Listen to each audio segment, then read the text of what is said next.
Hoy vamos a terminar el capítulo 17. Hemos llevado un buen número de semanas estudiando el libro del Apocalipsis y básicamente en este capítulo 17 hemos venido hablando acerca de la mujer que está montada en una bestia que tiene 7 cabezas y 10 cuernos.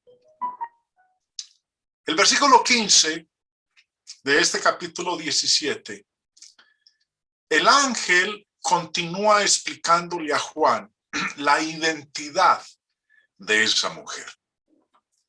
Y en el verso 15 le dice, me dijo también. Cuando dice, me dijo también, es Juan, está hablando de lo que le está transmitiendo el ángel. Me dijo también, las aguas que has visto, donde la ramera se sienta, son pueblos, muchedumbres, naciones y lenguas. Lo interesante es que tanto la bestia como la ramera reinan sobre los mismos súbditos. Cuando estudiamos el capítulo 13, donde se nos habla de las dos bestias, una que sube del mar y otra que sube de la tierra, en el capítulo 13 nos dice en el verso 7, y se le permitió hacer guerra contra los santos y vencerlos. Se le permitió a esa bestia que sube del mar hacer guerra contra los santos y vencerlos, y también se le dio autoridad sobre toda tribu, pueblo, lengua y nación. Vemos entonces aquí que esta bestia del capítulo 17, el capítulo 13, domina sobre toda tribu, pueblo, lengua y nación. Y la ramera del verso 15, esa mujer, también reina sobre esos mismos súbditos. Notemos ahí lo que dice el versículo 15. Pueblos, muchedumbres, naciones y lenguas. El mismo grupo del capítulo 13 de Apocalipsis.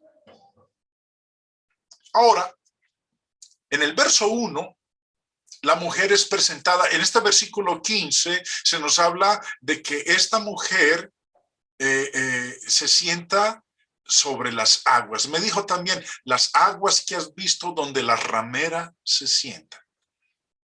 Cuando nosotros empezamos el estudio del capítulo 17, nos fue presentada en el verso 1 esa mujer, sentada sobre muchas aguas. Dice el verso 1, vino entonces uno de los 7 ángeles que tenían las 7 copas y habló conmigo diciéndome, ven acá y te mostraré la sentencia contra la gran ramera, la que está sentada sobre muchas aguas. Ahora, eso fue lo que él oyó del ángel cuando se la presenta. Le dice que esa mujer está sentada sobre muchas aguas. Pero cuando Juan tiene la oportunidad de verla, nos dice a nosotros en el verso 3 que ella está sentada sobre una bestia escarlata. Dice, y me llevó en el espíritu al desierto y vi a una mujer sentada sobre una bestia escarlata. A continuación, el ángel explica que las muchas aguas sobre las que está sentada la mujer representan el imperio. Representan al imperio y a los muchos grupos étnicos y nacionalidades sobre los que Roma dominaba. Por eso nos dice a nosotros, versículo 15, me dijo también, las aguas que has visto donde la ramera se sienta son pueblos, son muchedumbres, son naciones, son lenguas. Entonces las aguas representan los muchos grupos étnicos, las muchas nacionalidades que forman parte del imperio romano sobre los que Roma dominaba. Este mapa que ustedes ven ahí en pantalla, es un registro gráfico de la manera en que estaba conformado el Imperio Romano. Abarcaba la parte norte de África, abarcaba parte del cercano oriente, y todo lo que ustedes pueden ver ahí de lo que es Grecia, parte de Alemania, Italia, Francia, una porción de Inglaterra y obviamente Portugal y España, lo que es hoy en día los países que nosotros conocemos. Como pueden darse cuenta, hermanos, el Imperio Romano alcanzó un vasto territorio durante el periodo en que este dominó el mundo. Una de las principales debilidades de Roma fue la incapacidad para unir a los diversos pueblos que gobernó en uno.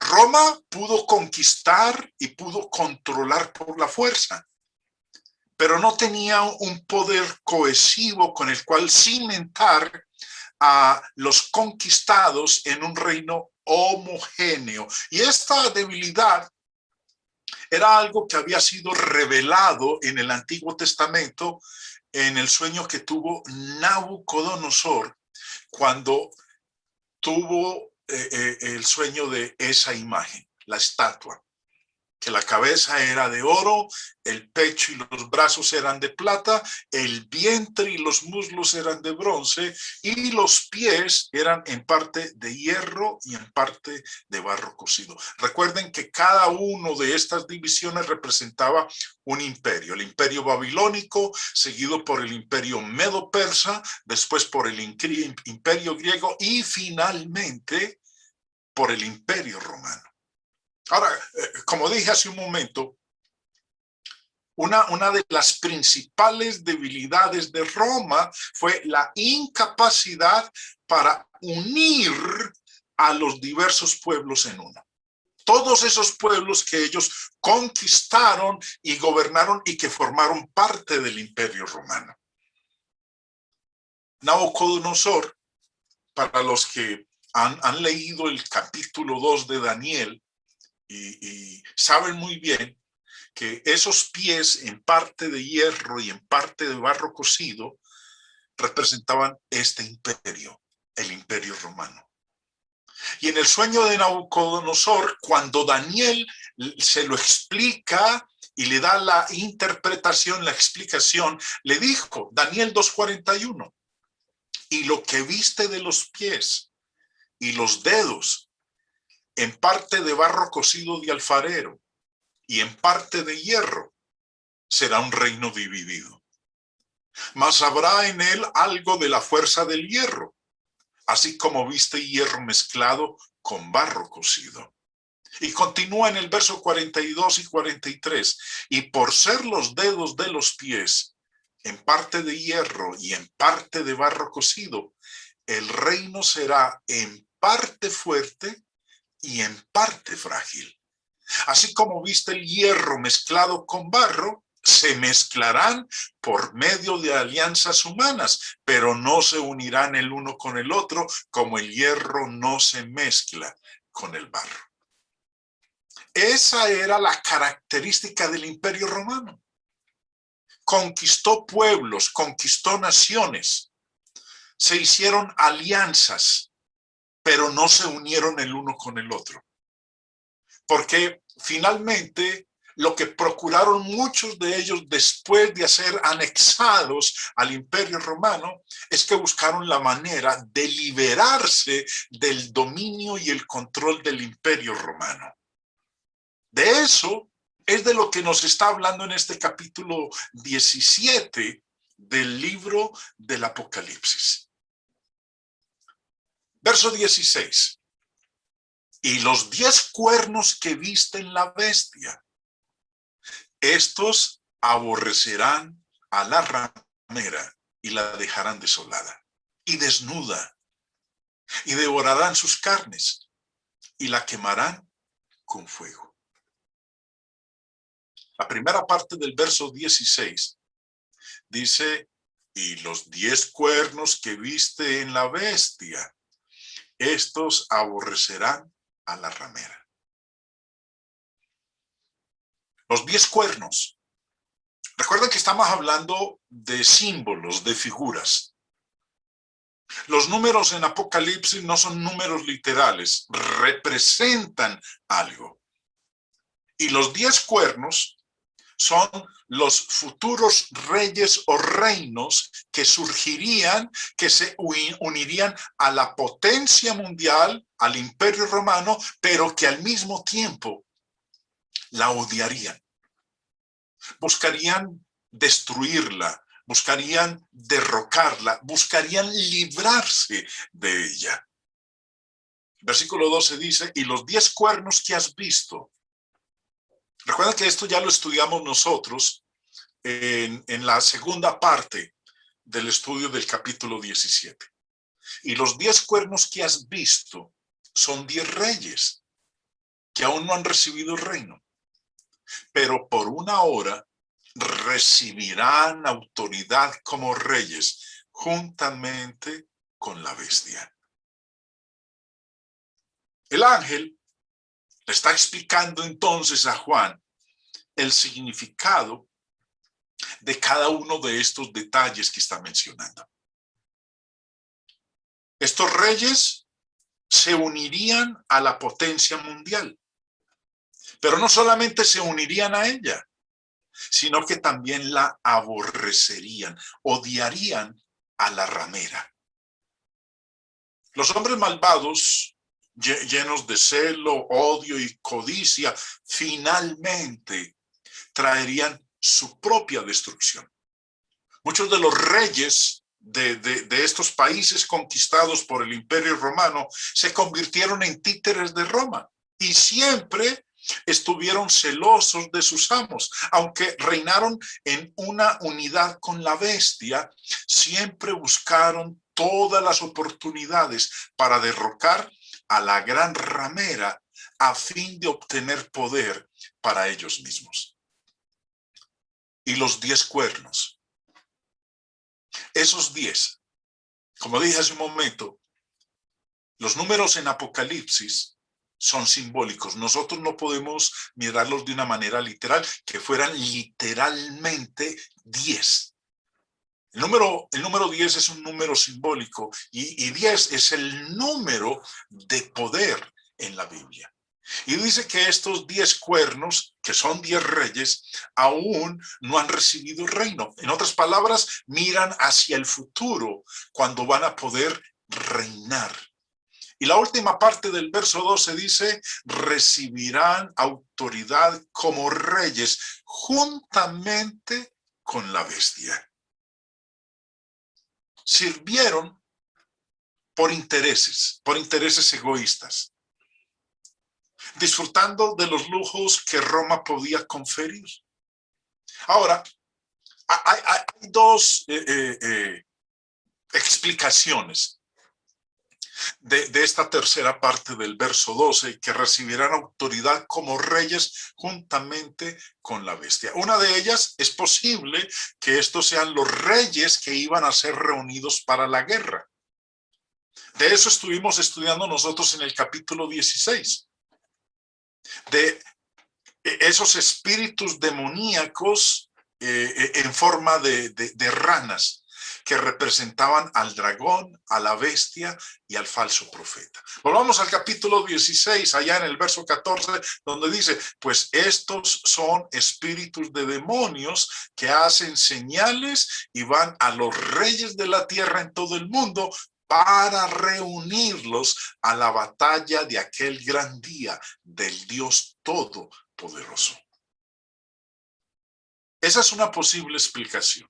Una segunda explicación es que puede ser que simbolicen los poderes futuros totales alineados con la bestia. Versículo 13. Estos tienen un mismo propósito. Los reyes de la tierra. Estos tienen un mismo propósito.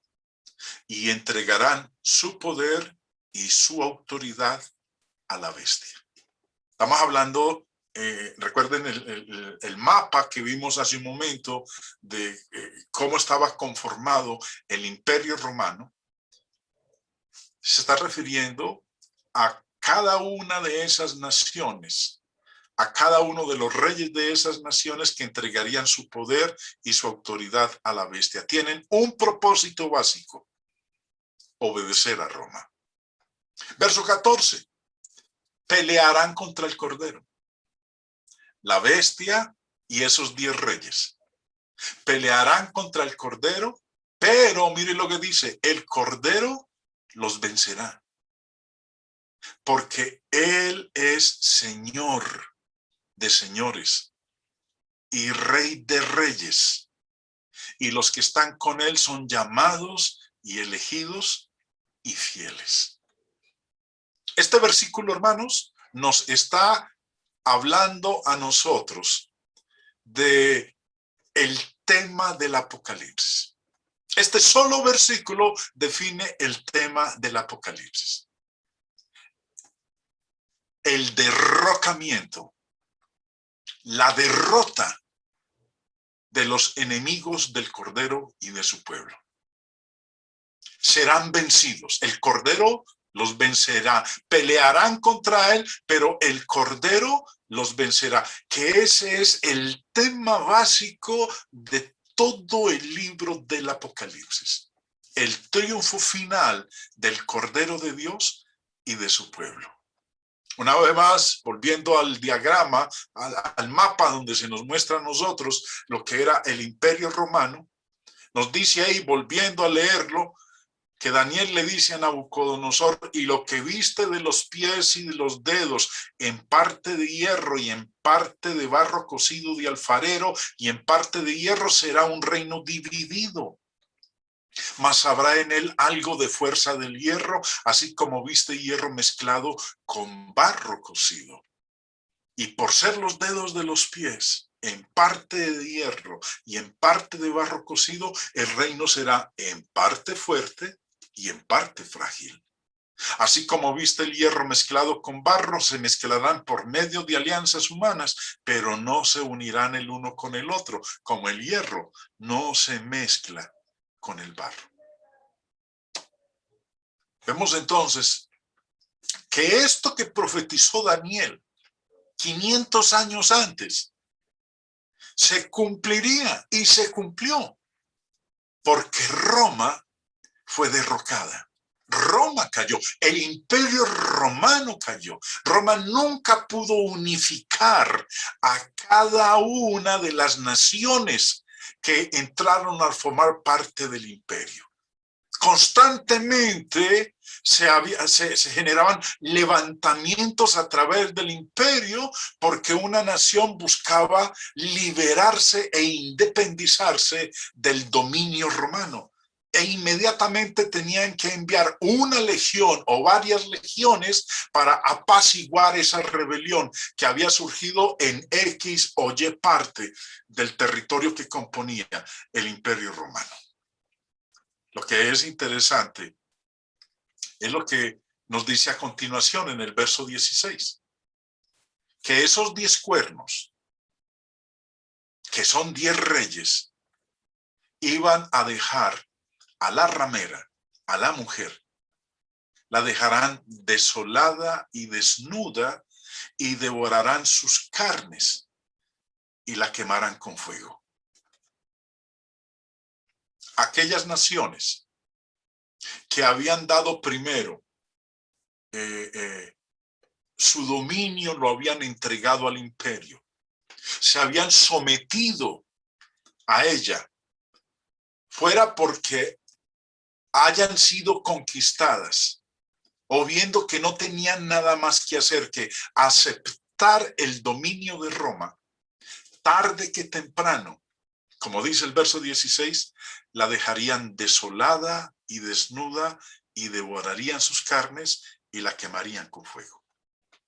Henry Barclay, en su libro El Apocalipsis de San Juan, en la página 225, tiene un comentario excelente sobre este versículo. Dice: la caída de la ciudad vendrá de los nuevos poderes destinados a proceder de los cuernos y de la bestia misma, que se volverá contra la ramera que ha mantenido durante mucho tiempo.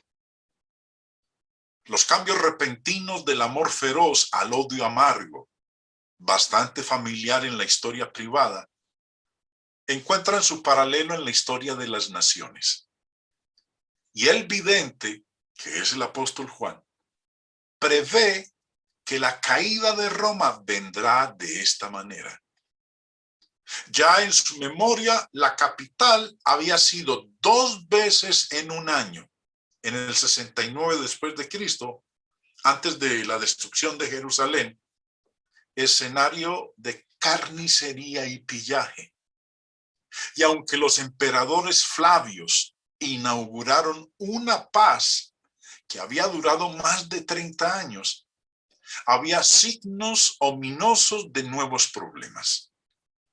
Domiciano no tenía un heredero evidente y su vida estaba amenazada por conspiraciones. En cualquier momento, Roma podría ser saqueada de nuevo. Pero San Juan engancha más allá del final del reinado de Domiciano hacia un futuro que no intenta arreglar. Tiene una visión previa de las fuerzas dentro del imperio tomando forma bajo el liderazgo de hombres que, sin la púrpura imperial, poseerían poderes imperiales y los usarían para la destrucción de Roma. Su pronóstico fue verificado por la larga serie de desastres sufridos a manos de Alárico I, Gensérico, Ricímero, Totía, los representantes de las hordas que invadieron Occidente en los siglos V y VI, por no hablar de los asedios posteriores de sus bárbaros enemigos. Ningún lector de Decline and Fail, declinación y fracaso, puede quedarse sin material que ilustrará y justificará a la vez la tendencia general de la profecía de San Juan. ¿Y cuál era la profecía? La derrota y destrucción del Imperio Romano. Llegamos ahora al versículo 17 y dice: porque Dios ha puesto en sus corazones el ejecutar lo que Él quiso, ponerse de acuerdo y dar su reino a la bestia hasta que se cumplan las palabras de Dios. Ahora empieza diciendo ahí en el verso 17, porque Dios ha puesto en sus corazones el ejecutar lo que Él quiso. Ahora, ¿ha puesto en los corazones de quiénes? En los corazones de esos 10 reyes, de esos 10 cuernos que tiene la bestia. Él los va a utilizar a ellos como los instrumentos para ejecutar lo que Él desea con respecto a Roma. Se van a poner de acuerdo. No más mirando en nosotros ciertos eventos en el Antiguo Testamento. A lo largo de la historia, Dios ha usado hombres y naciones para llevar a cabo sus propósitos. Y estos 10 reyes, representados en estos 10 cuernos que tiene la bestia, van a ser el instrumento empleado por Dios para cumplir su propósito, para que se realice su propósito con respecto al destino que va a experimentar el Imperio Romano.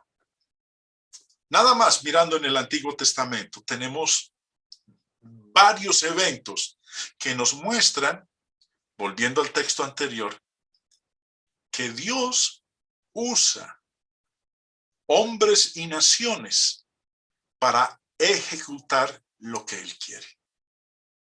En el caso de Gedeón, En el periodo de los jueces, ustedes conocen muy bien los eventos de los jueces. No había rey en Israel. Cada quien hacía lo que bien le parecía. Dios empezaba protegiéndolos. Después, cuando estaban bien, se olvidaban de Dios. Dios entonces permitía que una nación enemiga viniera y los subyugara, los sometiera. Sufrían tremendamente por ello.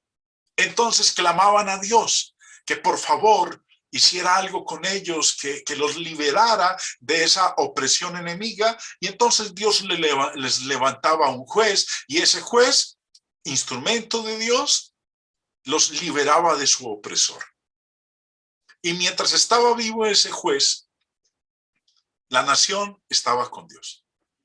Moría el juez y nuevamente se repetía ese ciclo de incredulidad, de desobediencia a Dios, de nación enemiga que venía y los sometía, sufrimiento durante un número de años y volver a clamarle a Dios por un caudillo que los liberara de sus opresores.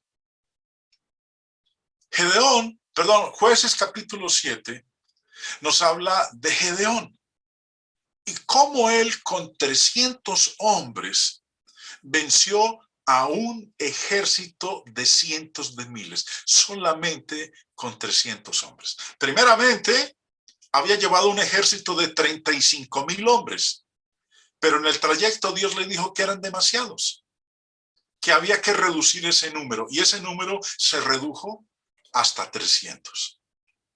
Y cuando llegó el día de la batalla, Gedeón ideó un plan para vencerlos. Jueces 7:16 nos dice, y repartiendo los 300 hombres en 3 escuadrones, dio a todos ellos trompetas en sus manos y cántaros vacíos con teas ardiendo dentro de los cántaros. Y en el verso 21, cuando ya él se ha ido con estos 300 hombres para combatir a este ejército de miles, nos dice el verso 21, y se estuvieron firmes, cada uno en su puesto en derredor del campamento. Entonces, todo el ejército echó a correr, dando gritos y huyendo. Y los 300 tocaban las trompetas, y Jehová puso la espada de cada uno contra su compañero en todo el campamento. Y el ejército huyó hasta Bet-Sita en dirección de Serera y hasta la frontera de Abel-Meola en Tabat. Si usted no ha leído este evento en el periodo de los jueces, lo invito para que retome cuando tenga la oportunidad el capítulo 7 de Jueces y conozca toda la narración de cómo los 300 hombres de Gedeón no tuvieron que enfrentarse a este ejército de miles. Dios hizo que ellos mismos pelearan entre ellos mismos. Dice el verso 22, y los 300 tocaban las trompetas, y Jehová puso la espada de cada uno contra su compañero en todo el campamento. Dios usó al mismo ejército enemigo para que entre ellos mismos pelearan y se mataran. Otro evento que nosotros tenemos es en la época del Reino Unido. Saúl es el rey. Y su hijo Jonatán van a enfrentarse con el ejército de los filisteos. De eso nos habla Primera de Samuel, capítulo 14. Y algo similar a lo que acabamos de leer en el caso de Gedeón con sus 300 hombres, sucede en este caso con Jonatán, el hijo de Saúl. Dice Primera de Samuel 14, versículo 19. Pero aconteció que mientras aún hablaba Saúl con el sacerdote, el alboroto que había en el campamento de los filisteos aumentaba e iba creciendo en gran manera. Entonces dijo Saúl al sacerdote, detén tu mano. Y juntando Saúl a todo el pueblo que con él estaba, llegaron hasta el lugar de la batalla Y aquí que la espada de cada uno estaba vuelta contra su compañero y había gran confusión. Entonces, volviendo al versículo 17, ahí de Apocalipsis 17, dice, porque Dios ha puesto en sus corazones el ejecutar lo que Él quiso. Dios utilizó al mismo enemigo para que se cumpliera y se llevara a cabo lo que Él quería. Ahora, Roma, que está compuesta de muchas naciones, Dios las va a utilizar a esas mismas naciones para que sea el instrumento a través del cual Roma colapse, Roma caiga. Ahora dice, Dios ha puesto en sus corazones el ejecutar lo que Él quiso. Ponerse de acuerdo. Ponerse de acuerdo era que se cumplieran las palabras de juicio contra la ramera.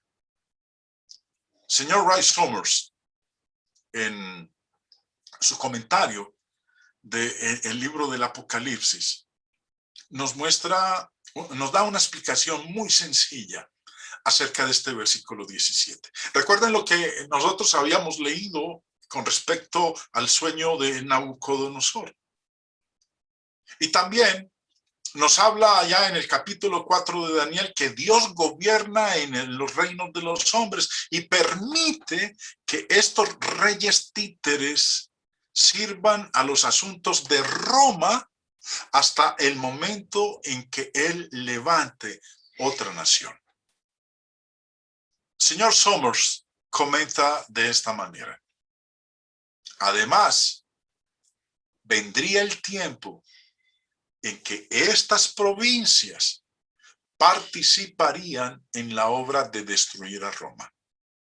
Y por esto Roma tenía un gran temor. En muchas partes del libro de los Hechos de los Apóstoles hay indicaciones de que Roma sufría ese temor, pues pensaba que cada tumulto y manifestación de descontento que se hacía degeneraría en una revolución. Y obviamente, no sé cuántos de ustedes hayan tenido la oportunidad en The History Channel ver esa serie que estuvieron presentando acerca de Roma, del Imperio Romano, su surgimiento y su caída. Y ahí se veía cómo una provincia, una nación que había sido conquistada por ellos o se había anexado al Imperio Romano, finalmente buscaba independizarse de ella y se levantaba en rebelión contra ella, y Roma tenía que buscar la manera de impedir ello. Finalmente, Roma colapsó. Versículo 18 dice, y la mujer que has visto es la gran ciudad que reina sobre los reyes de la tierra. Ahora, si quedaba alguna duda con respecto a la identidad de la mujer de Babilonia, la ramera, esa incertidumbre es algo que para nosotros debe desaparecer ahora. Porque, volviendo al versículo 3, nos dice, y me llevó en el espíritu al desierto y vi a una mujer sentada sobre una bestia escarlata llena de nombres de blasfemia que tenía 7 cabezas y 10 cuernos. Recuerden lo que habíamos estudiado nosotros en el versículo 3. Esta mujer no es la iglesia apóstata. Esta ramera no es la iglesia apóstata, no es la iglesia católica romana. A pesar de la influencia y el poder que la iglesia apóstata ha ejercido en diferentes periodos de la historia, no es la iglesia católica romana. Ella es Roma, la dueña de las naciones. Sin embargo, Roma simboliza la ciudad mundo imaginada por Isaías. La iglesia, recuerden que nosotros lo habíamos estudiado en el capítulo 13, la iglesia ha tenido 2 grandes enemigos. Dice el verso 3 volviendo, me llevó en el espíritu al desierto y vi a una mujer sentada sobre una bestia. En el capítulo 13 aprendimos nosotros que esta bestia sobre la que está sentada la mujer es la bestia que subió del mar. Capítulo 13, verso 1. Me paré sobre la arena del mar y vi subir del mar una bestia que tenía 7 cabezas y 10 cuernos. La misma bestia sobre la que está sentada la mujer, la ramera. Dice que esta bestia estaba vestida de escarlata.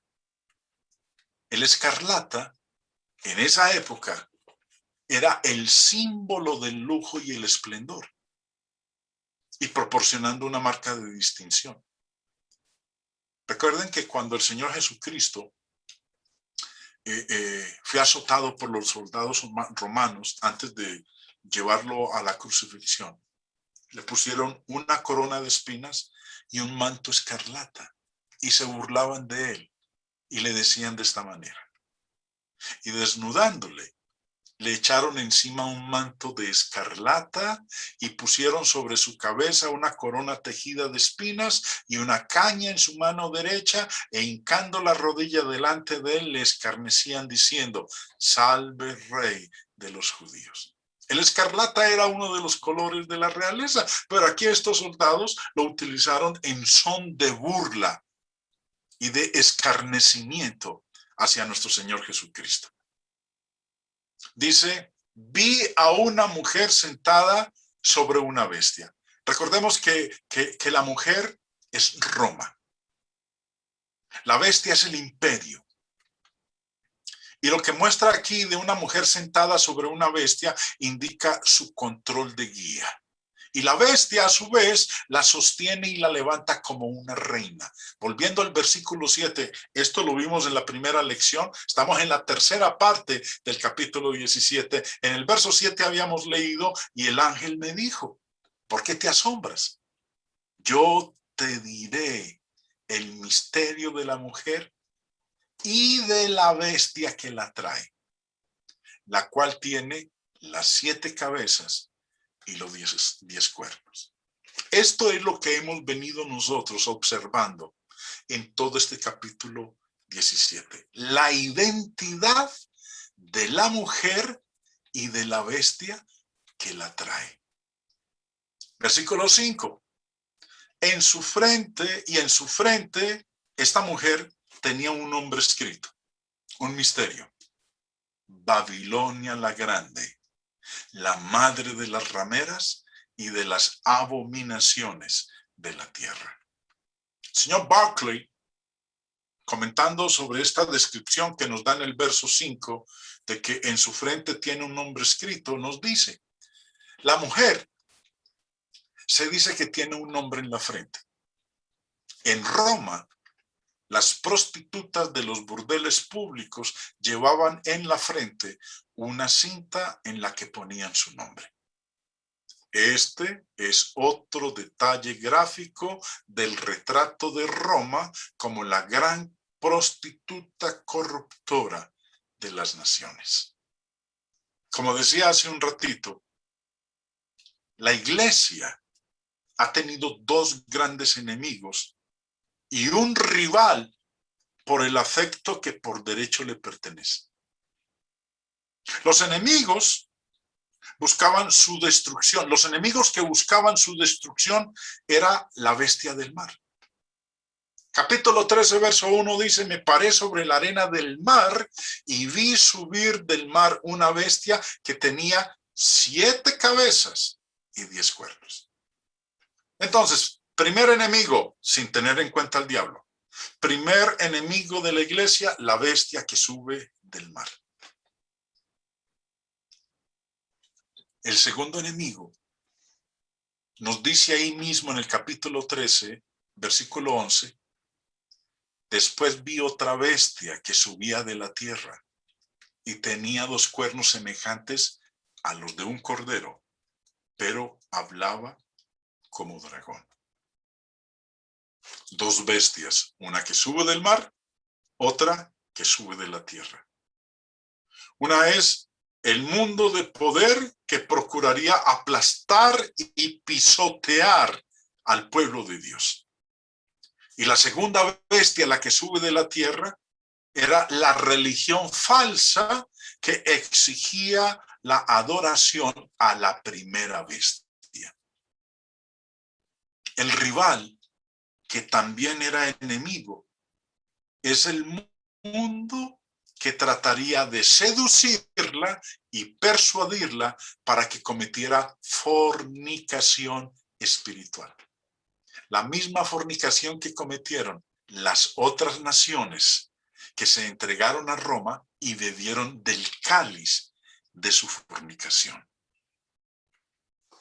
El hermano Arthur Ogden, en su comentario de Apocalipsis, la venganza de los apóstoles y profetas, hablando de este verso en particular, dice: los 10 cuernos de la bestia son parte de la bestia y representan reyes que no tienen reino propio.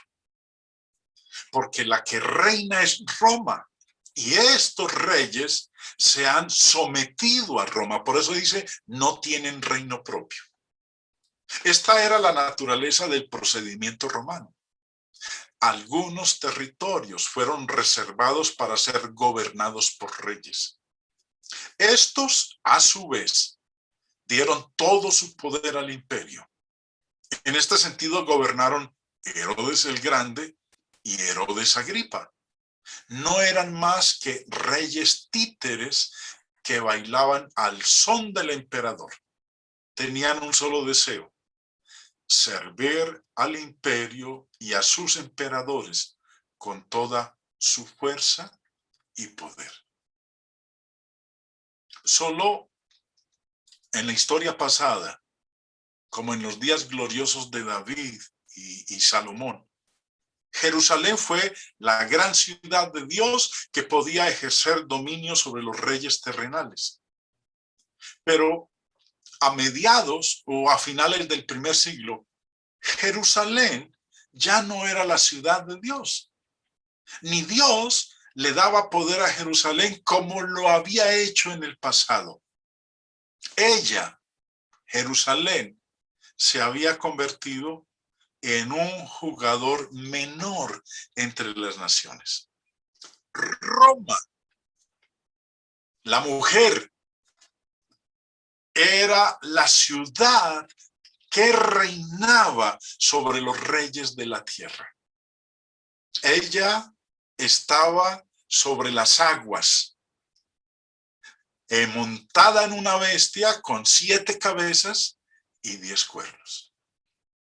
La que dominaba era el Imperio Romano con su capital, la gran ramera, la mujer mencionada en este capítulo 17.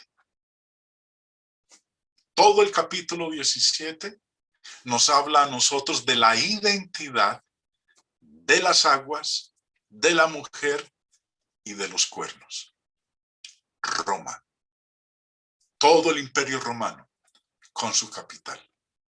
Y lo que vamos a ver ya en el capítulo 18, que es la próxima semana, es cómo esta mujer, que está sentada sobre muchas aguas, domina sobre todo el mar Mediterráneo, como acabamos de ver en el mapa, va a ser destruida.